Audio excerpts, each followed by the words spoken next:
Shalom, salam sejahtera di dalam nama Tuhan Yesus Kristus. Tetap bersama saya, Pendeta Binsar Sianipar, BBS, dari Gereja Alkitab Allah Esa. Gereja yang mendasari iman sesuai dengan Alkitab dan tidak berdasarkan doktrin. Karena Alkitab adalah firman Allah yang tertulis. Bapak Ibu sekalian yang dikasihi Tuhan Yesus Kristus, di luar sana ya, banyak narasi-narasi ya, khususnya di luar Kristen. Mereka mengatakan bahwa yang mati di salib itu bukan Yesus, ya, melainkan ada orang yang disamakan, begitu. Atau juga ada yang mengatakan bahwa yang disalib itu adalah Yudas Iskariot, atau juga mengikuti dusta mahkamah agama bahwa murid-muridnya mencuri mayat Yesus. Ini semua adalah hoax. Lalu bagaimana kekristenan ya dapat menjawab ini semua? Tidak perlu repot-repot mencari bukti di luar Alkitab. Sekali lagi, Alkitab diilhami oleh Yesus yang adalah Tuhan Allah. Jadi Alkitab yang adalah firman Allah dapat menjawab semua tuduhan-tuduhan, yang menangkis tuduhan-tuduhan, menjawab semua pertanyaan-pertanyaan yang ditujukan kepada Alkitab, dan membuktikan bahwa Yesus Kristus adalah Tuhan Allah. Kan banyak nih di luar sana tuh yang mengatakan seperti itu. Ya. Oh, yang pertama, Yesus itu digantikan oleh Yudas. Nggak baca Alkitab. Yudas itu mati, ya, sebelum Yesus disalib. Ya, baca Matius 27 ayat 5. Matius 27 ayat 5. Maka ia pun melemparkan uang perak itu ke dalam bait suci, lalu pergi dari situ dan menggantung diri. Jadi sebelum Yesus disalib, dia sudah mati, bunuh diri. Nah, gagal kan? Sekarang yang kedua, digantikan oleh Yesus Barabas, katanya. Kita baca dari Matius 27 ayat 16. Ayat 16 kita baca ya. Dan pada waktu itu ada dalam penjara seorang yang terkenal kejahatannya, yang bernama Yesus Barabas. Ya. Lalu ayat 17-nya. Karena mereka sudah berkumpul di sana, Pilatus berkata kepada mereka, "Siapa yang kamu kehendaki kubebaskan bagimu? Ya. Yesus Barabas atau Yesus yang disebut Kristus?" Lalu kita baca ayat 20, 21 dan 26. Tetapi oleh hasutan imam-imam kepala dan tua-tua orang banyak bertekad untuk meminta supaya Barabas dibebaskan dan Yesus dihukum mati. Wali negeri menjawab dan berkata kepada mereka, "Siapa di antara kedua orang itu yang kamu kehendaki ku bebaskan bagimu.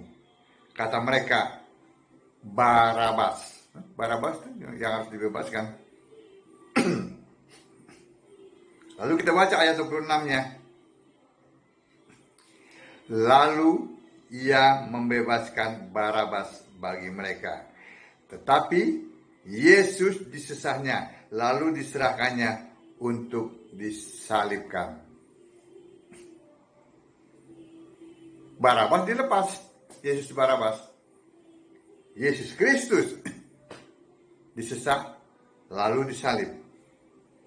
Nah. Gagal kan mereka? Orang-orang di luar Kristen ini, ya, yang menuduh yang tidak itu ya. Lalu kita lihat yang ketiga. Oh, katanya itu dusta Mahkamah Agama. Ya. Kita lihat Matius 28 ayat ayatnya yang ke 13 dan 15, ya. Matius 28 ayat 13 dan 15 sampai 15.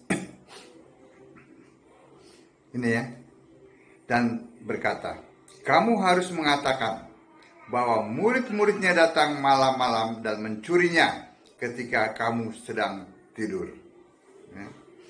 Dan apabila hal ini kedengaran oleh wali negeri, kami akan berbicara dengan dia, sehingga kamu tidak beroleh kesulitan apa-apa. Mereka menerima uang itu dan berbuat seperti yang dipesankan kepada mereka. Dan ceritanya ini tersiar di antara orang Yahudi sampai sekarang. Itu.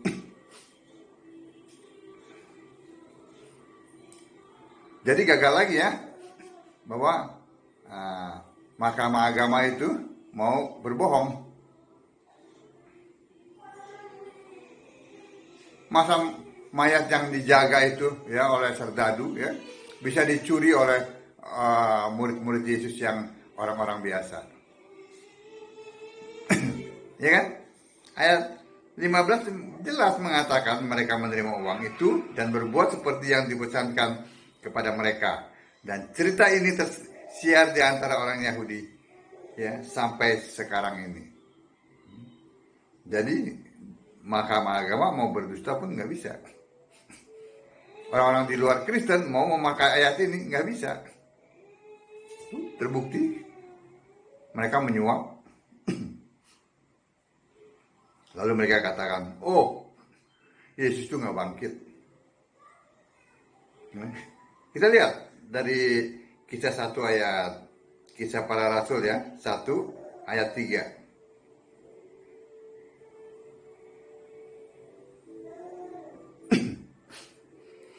Kepada mereka ia menunjukkan dirinya setelah penderitaannya selesai, dan dengan banyak tanda ia membuktikan bahwa ia hidup.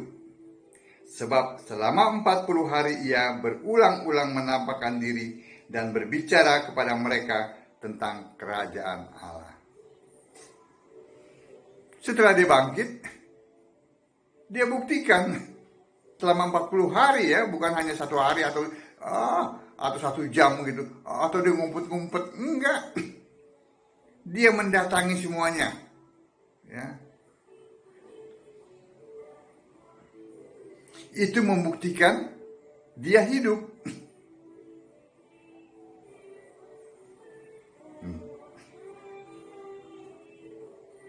Sekarang yang kelima. Juga kita lihat ya dari Yohanes 20 tadi itu. Yohanes 20 ayat 19 sampai 27.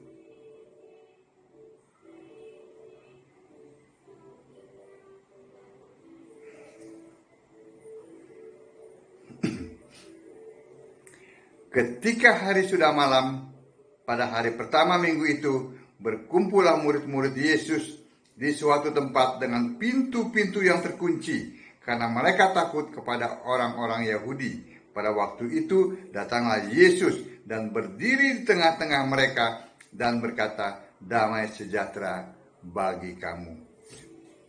Di tempat yang terkunci, Yesus hadir, bisa tembus dinding, ya, dan berdiri di tengah-tengah mereka dan berkata, damai sejahtera bagi kamu.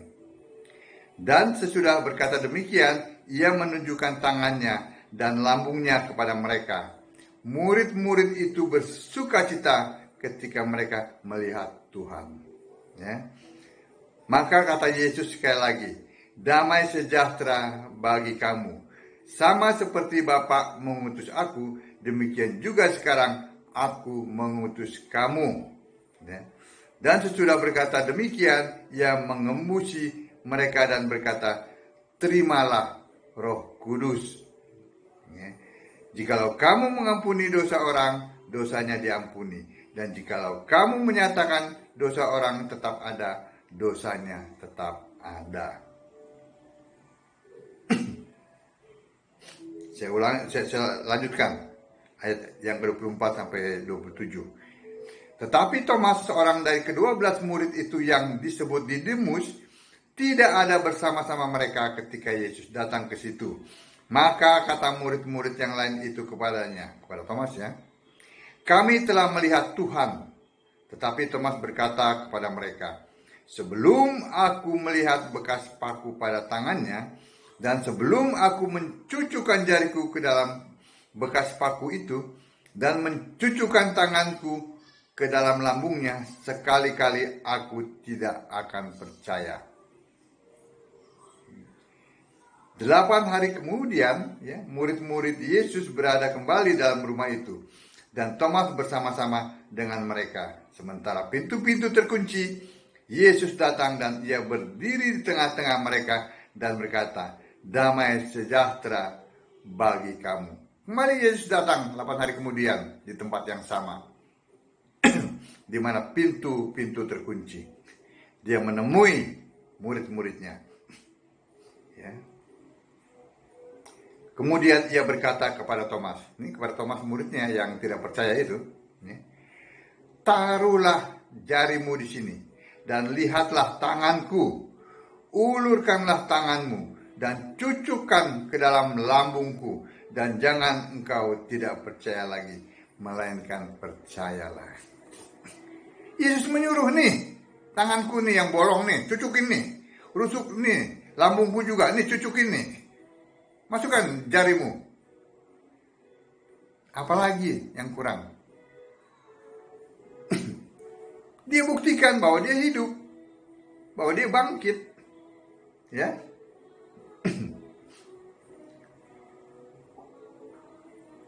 Dan akhirnya Thomas katakan apa? Di ayat yang 28-nya. Thomas menjawab dia, ya Tuhanku dan Allahku. Bukti dia bangkit, dia kembali menjadi Tuhan, dia kembali menjadi Allah. Maksudnya dia kembali menjadi Allah. Dia kan bangkit menjadi roh. Kan pada mulanya adalah firman yang adalah Allah. Firman itu Allah, ya. Lalu menjadi manusia, mati di kayu salib, bangkit, ya kembali roh, kembali menjadi firman, kembali menjadi Allah. Sebab itu Thomas katakan, ya Tuhanku, ya, dan Allahku. Bukti dia bangkit, bukti bahwa yang disalib itu Yesus, bukan Barabas, bukan Iskariot. Ya, bukan Yudas Iskariot, ya.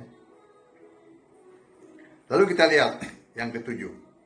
Tadi ke-6, ya. Dia bisa naik ke sorga.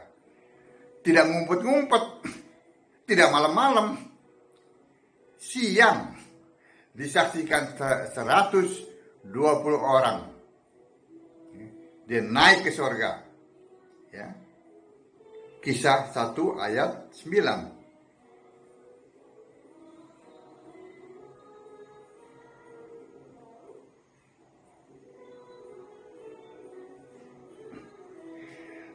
Sesudah ia mengatakan demikian, terangkatlah ia disaksikan oleh mereka, dan awan menutupnya dari pandangan mereka. Jelas bukan?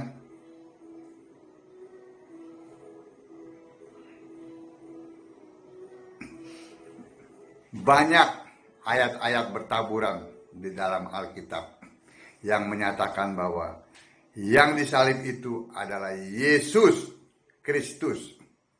Ya, Yesus ya. Yang disebut Kristus. Yang mati disalib. Tidak ada lagi yang lain. Lalu dia bangkit. Dia menunjukkan bahwa dia bangkit selama 40 hari. Lalu disaksikan oleh 120 orang, ya. Siang dia naik ke sorga. Luar biasa bukan? Semua argumentasi patah, narasi-narasi negatif dari luar Kristen. Koprol apa itu katanya itu? Jungkir balik ya. Ini bukti. Jadi tidak perlu cari bukti di luar Alkitab. Alkitab dapat menjawab semua yang ditanyakan kepadanya. Alkitab dapat menangkis semua serangan-serangan yang ditujukan kepadanya. Ini bukti bahwa Alkitab adalah firman Allah yang tertulis. Bapak Ibu sekalian, baca Alkitab, sembahlah Yesus sebagai satu-satunya Allah yang benar. Shalom.